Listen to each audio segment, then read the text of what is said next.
பொதுவாக வீட்டில் நார்மல் சேமியா தான் பண்ணுவேன். ஸ்டோரியில் பார்த்த ஒரு ஃப்ரெண்டு சேமியா பிரியாணி பண்ணியிருக்கியா, அனில் சேமியா பிரியாணி வாங்கி பண்ண நல்லா இருக்கும்னு சொன்னால் நானும் பண்ணி பார்த்தேன். சூப்பராக இருந்துச்சு. அந்த ரெசிபி தான் ஷேர் பண்ணுறேன். கடாயில் எண்ணெய் ஊற்றி ஸ்பைசஸ் ஆட் பண்ணிக்கலாம்.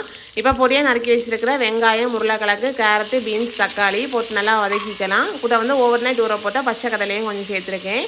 புதினா கொத்தமல்லியெல்லாம் சேர்த்துட்டு உப்பும் போட்டு நல்லா வதக்கிக்கலாம்.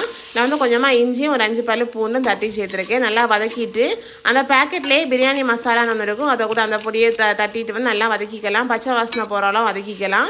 இப்போ வந்து ஒரு 1.5 கப்பு தண்ணியை ஊற்றிட்டு இதுக்குள்ள வந்து உப்பு ஆட் பண்ணியிருக்கலாம். ஆட் பண்ணிவிட்டு வந்து அந்த சேமியாவை போட்டு நல்லா கலந்து விட்டுட்டு ஒரு 5 to 10 மினிட்ஸ் சிம்மில் வச்சு வேக வச்சு எடுத்தாச்சுன்னா சூப்பராக சேமியா பிரியாணி ரெடி. வந்து காலையில் பிரேக்ஃபாஸ்ட்டும் சரி, மதியம் லஞ்சுக்கும் சரி, நைட் டின்னருக்கும் சரி ஈஸியாக பண்ணிடலாம்.